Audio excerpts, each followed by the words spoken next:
Menurut Komnas Perempuan, pelecehan seksual sesungguhnya merujuk kepada tindakan yang bernuansa seksual yang kemudian disampaikan melalui kontak fisik atau kontak non-fisik.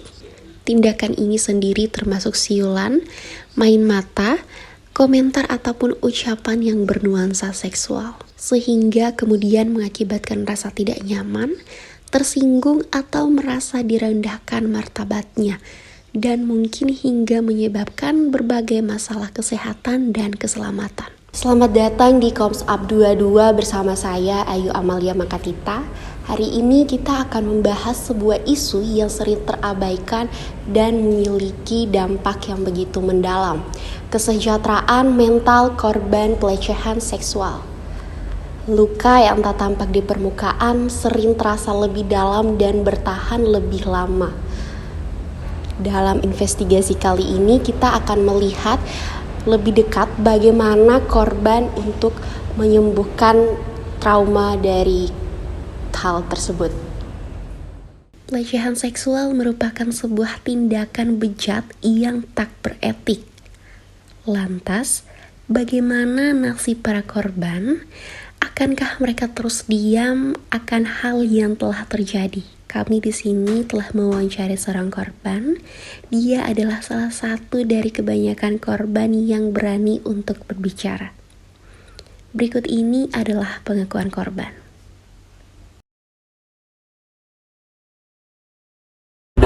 Dampak negatifnya itu trauma berat atas kejadian yang terjadi hingga berdampak pada mental dan psikologi saya itu terganggu. Sedangkan untuk dampak positifnya itu semoga bisa menjadi titik terang atau pembelajaran bagi diri sendiri maupun banyak orang untuk tidak terlalu mempercayai orang dengan sepenuhnya. Itu untuk dampaknya sih. Untuk keadaan sosialnya itu sangat terbatas karena masih takut untuk berinteraksi dengan orang lain selain orang tua atau orang terdekat. Jadi untuk hubungan sosial sangat terbatas untuk beberapa pekan pada saat itu. Ya banyak itu seperti gangguan-gangguan dari orang luar, bertanya ini itu, kayak gangguan seperti apa, suruh menjelaskan ini itu tapi tidak direspon baik sih dari saya sendiri. Untuk akademisi saya itu secara tidak langsung itu diberhentikan selama 1 semester untuk melalui masa pemulihan. Nah, masa pemulihan mental ini untuk diberhentikan itu dengan persyaratan tertentu hingga dapat disetujui oleh pihak keluarga. Untuk setelah kejadian memang berjalan lancar, tapi sesudah kejadian itu tidak melakukan proses belajar mengajar maupun proses perkuliahan di kampus lewat online pun tidak ada prosesnya. Yang membuat saya bangkit dari keterpurukan tersebut adalah semangat dan perjuangan orang tua saya beserta keluarga yang selalu berdiri di belakang untuk menopang saya agar tetap kuat di era semangat saya untuk tetap bangkit itu sudah tidak ada lagi, namun ada seorang ibu yang membuat saya bangkit dari keterpurukan itu. Tanggapan saya atau harapan saya untuk kasus-kasus seperti ini untuk korban-korban pelecehan selanjutnya atau korban-korban yang telah terlewati, jangan pernah takut untuk melawan karena perlawanan adalah bentuk dari mempertahankan harga diri dan hakikat sebagai seorang perempuan. Sedangkan tanggapan saya jangan terlalu mudah atau terlena untuk mempercayai seseorang dan semoga bisa menjadi titik jerah untuk para binatang buas di luar sana. Pelecehan ini bisa berdampak serius pada kesejahteraan mental dan emosional korban, sehingga penting untuk memahami bagaimana cara memberikan dukungan dan pemulihan yang tepat. Pelecehan seksual bukan hanya melukai fisik, tetapi juga meninggalkan luka yang dalam pada kesehatan mental korban. Untuk itu, kami telah mewawancarai seorang psikolog klinis yang berpengalaman dalam menangani kasus pelecehan seksual.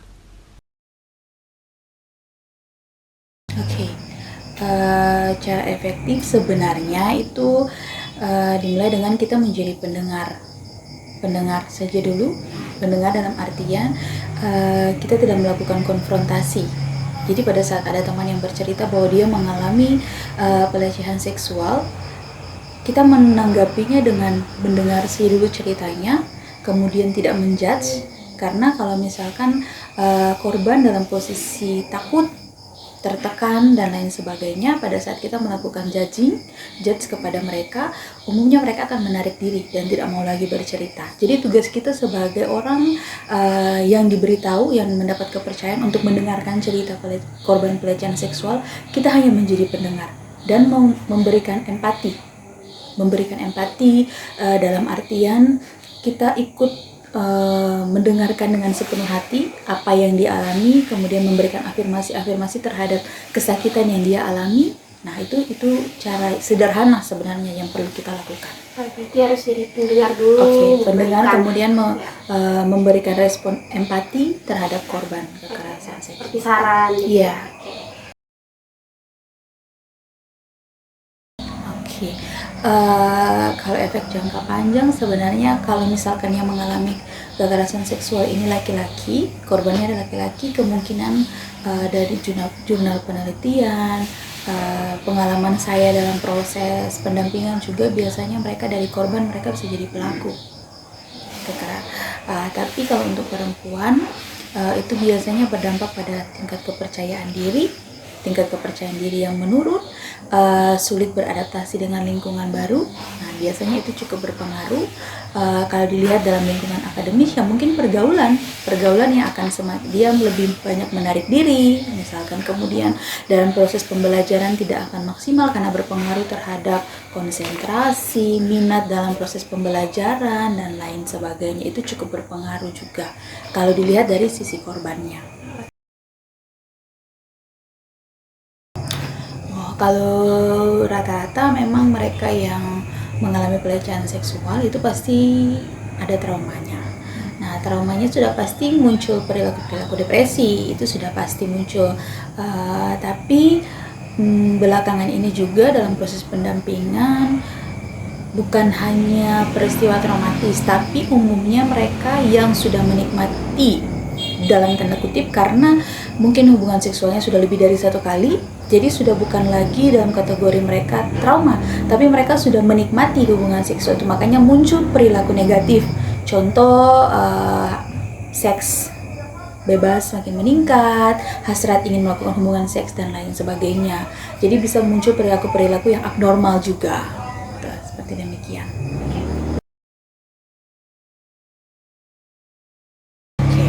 Kalau di Maluku, puji Tuhan, alhamdulillah, sekarang sudah banyak yang berani melaporkan.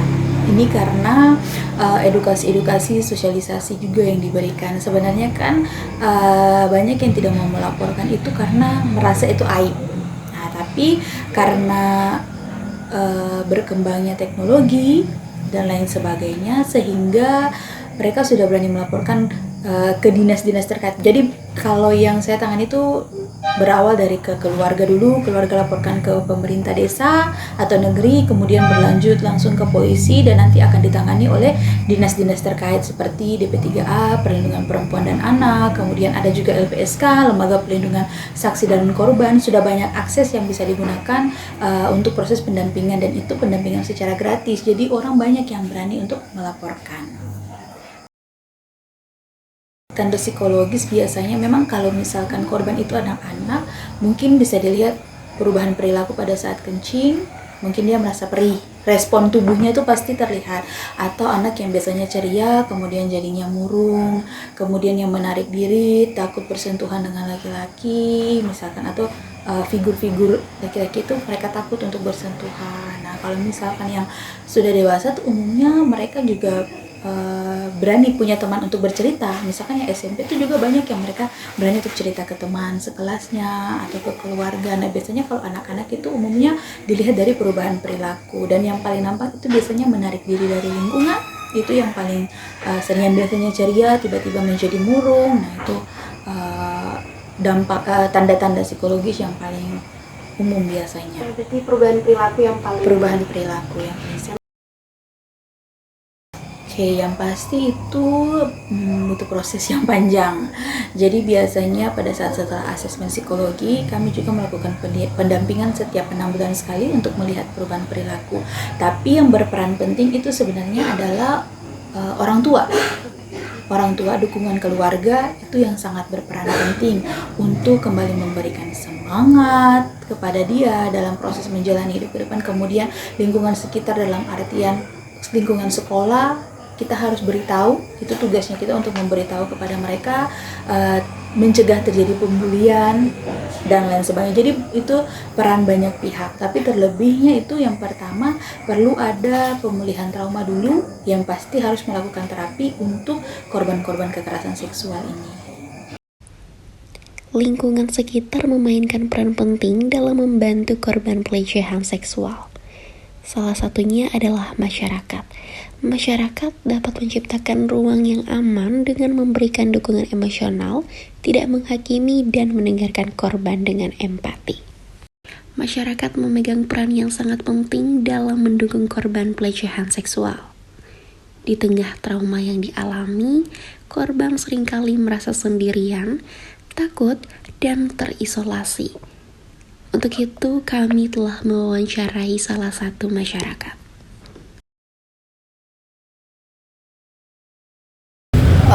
Semisal di depan mata saya kejadian ya kasus kekerasan seksual, biasanya saya kan langsung menegur langsung si pelaku.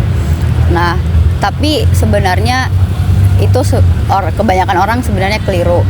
Selain menegur pelaku, kita tuh juga harus memastikan keamanan korban. Gimana korban safety-nya mungkin harus dipisahkan dulu dari pelakunya, dan pelakunya diamankan juga gitu.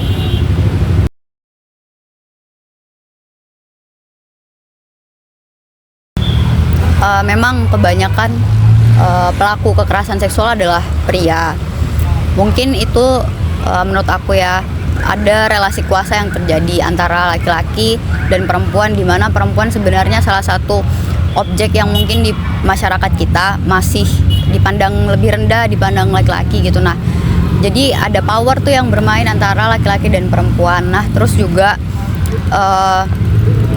sebenarnya bukan menutup kemungkinan laki-laki juga bisa kena kekerasan seksual, karena kekerasan seksual itu bisa terjadi pada gender apapun. Dan mungkin laki-laki juga jarang melaporkan. Memang kalau di catatan akhir tahunnya, catatan tahunan Komnas Perempuan, memang lebih banyak laki-laki, tapi tidak menutup kemungkinan perempuan, maksudnya tidak menutup kemungkinan laki-laki juga kena kekerasan seksual.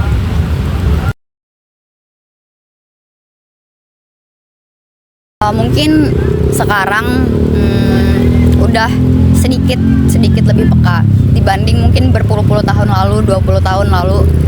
Sekarang mungkin karena udah banyak kemajuan teknologi, kayak udah beberapa orang lebih aware tentang kasus kekerasan seksual, namun kayaknya itu persebarannya belum merata ke semua orang gitu. Kayak masih ada mungkin yang menormalisasi catcalling atau kekerasan seksual pada anak yang mungkin itu kayak dianggap sepele, semisal kayak pelorotin celana anak laki-laki atau perempuan gitu di depan umum. Sebenarnya kan itu juga kekerasan seksual, tapi banyak dinormalisasi sebagai candaan gitu. Mungkin sudah sedikit berubah pandangan orang, tapi belum merata gitu.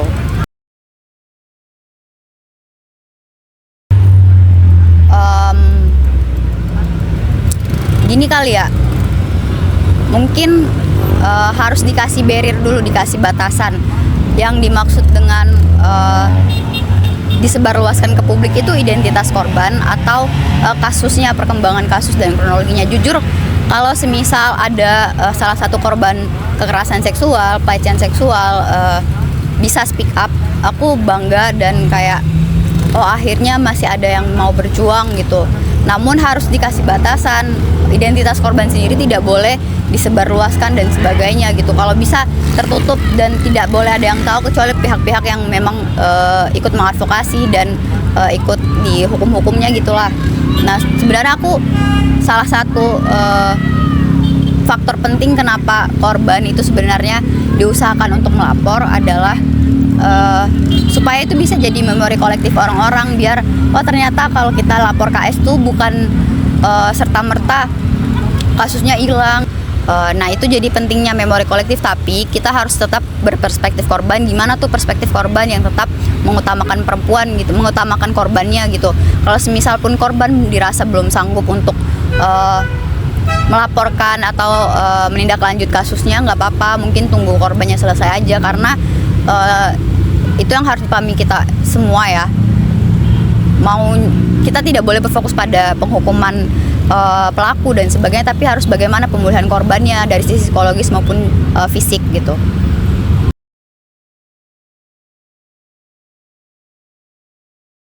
Yang pertama mungkin kita harus sama-sama paham bahwasannya perempuan itu bukan gender kedua di masyarakat, bukan jenis kelamin kedua di masyarakat, kita setara.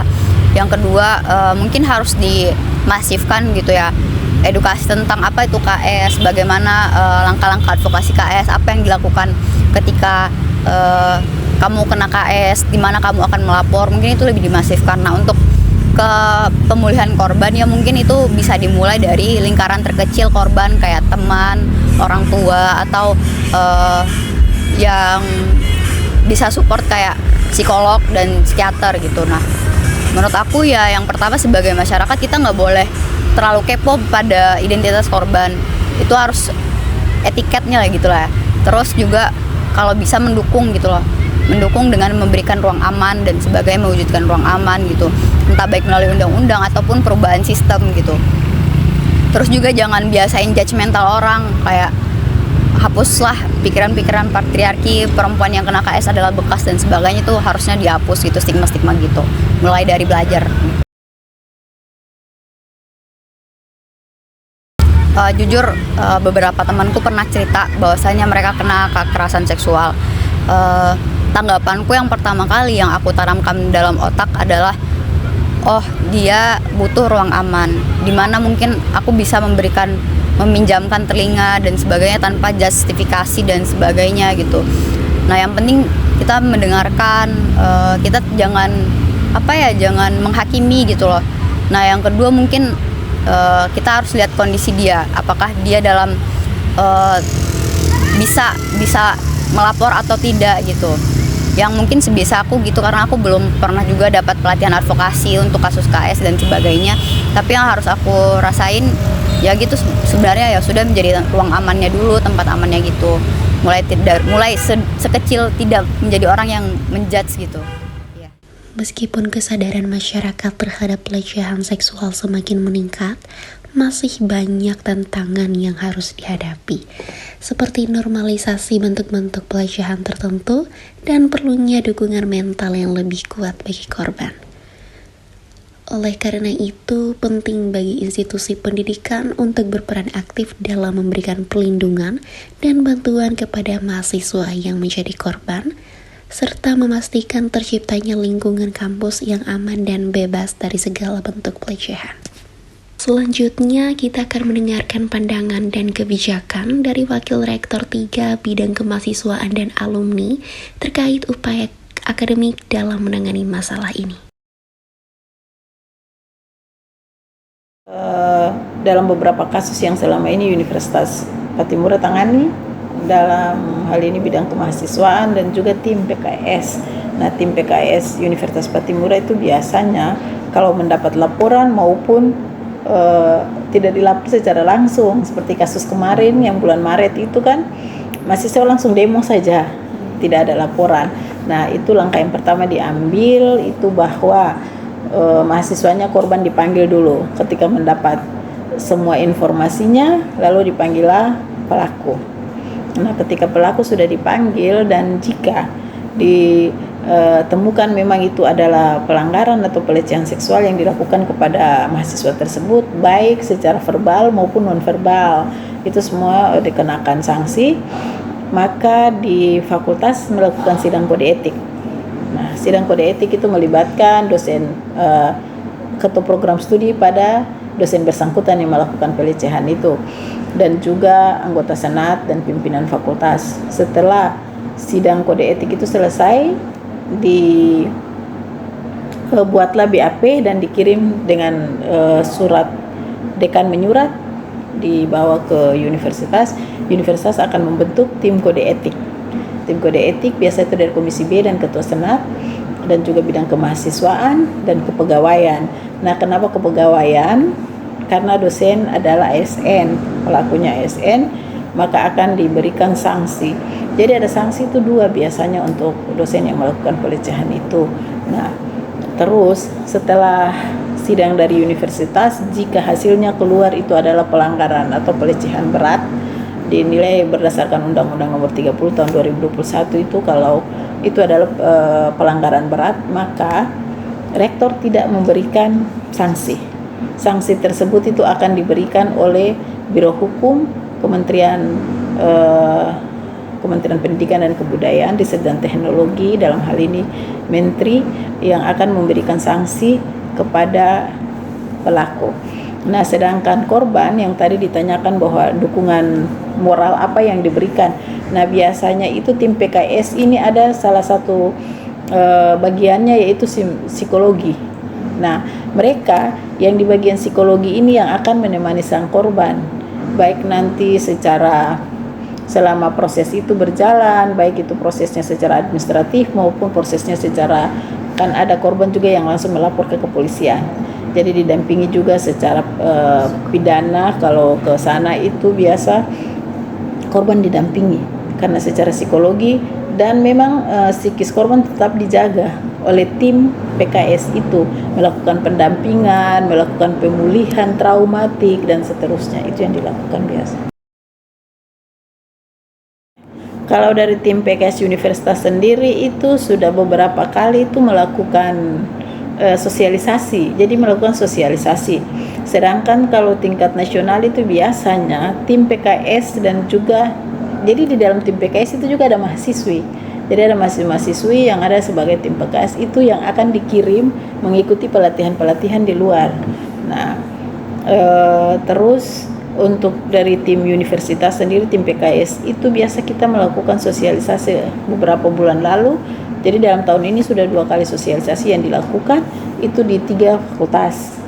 Kenapa ada 3 fakultas ini? 3 fakultas ini karena kebetulan pada waktu itu terjadi pelecehan seksual terhadap mahasiswa tersebut. Tetapi memang pada umumnya yang terjadi belakangan itu pelecehan seksual secara verbal. Gitu. Nah, mengapa dilakukan sosialisasi kepada mahasiswa, dosen dan pegawai? Karena kata orang Ambon ini kan biasanya gimana ya, basengaja itu berpikir itu bukan sesuatu yang melanggar ya. Tapi kalau dibaca baik-baik Undang-Undang Nomor 21 tahun 2020, Undang-Undang Nomor 30 tentang pelecehan ini tahun 2021 itu, bahwa ada lawan jenis yang menatap saja dan yang si objek itu tidak merasa senang saja, itu sudah pelecehan. Nah, itu yang membuat sehingga tim PKS sudah melakukan sosialisasi dan pelatihan-pelatihan itu. Iya, dilakukan. Nah, dilakukan itu dalam hal ini tim PKS yang pertama dilakukan itu preventifnya, itu melakukan sosialisasi itu. Yang tadi Ibu sudah bilang bahwa orang Ambon itu kan suka basengaja, tidak tahu, padahal kalau tidak diterima oleh sang objek berarti itu pelecehan dan dilaporkan berarti pelecehan. Yang kedua itu harusnya para dosen itu di dalam memberikan perkuliahan itu juga sudah memberikan penjelasan tentang apa saja yang harus dilakukan oleh seorang mahasiswi itu. Tapi dalam hal ini pelecehan itu biasanya terjadi bukan saja untuk mahasiswi ya, mahasiswa juga biasanya mendapat pelecehan itu, dan itu sudah dilakukan oleh tim PKS. Dan Ibu rasa itu sudah maksimal, sudah dilakukan walaupun mungkin belum merata di semua fakultas, tetapi karena biasa dilakukan itu di titik-titik yang sering terjadi gitu. Jadi fakultas-fakultas mana yang sering terjadi itu, maka dilakukanlah pencegahan, melakukan sosialisasi dan sebagainya ke fakultas-fakultas tersebut.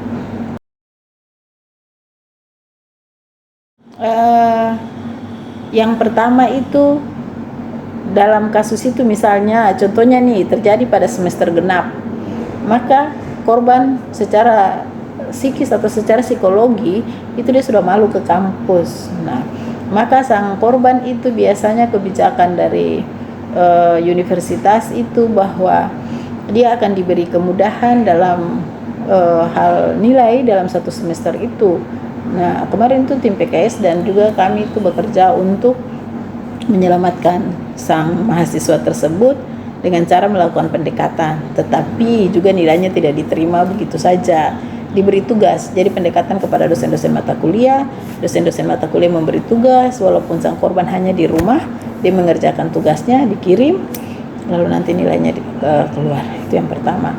Yang kedua, korban tetap akan dilindungi dalam penyelesaian studi, karena takutnya kan dosen mendendam atau apa dan sebagainya. Jadi mahasiswa tetap dilindungi sampai dengan selesai perkuliahan.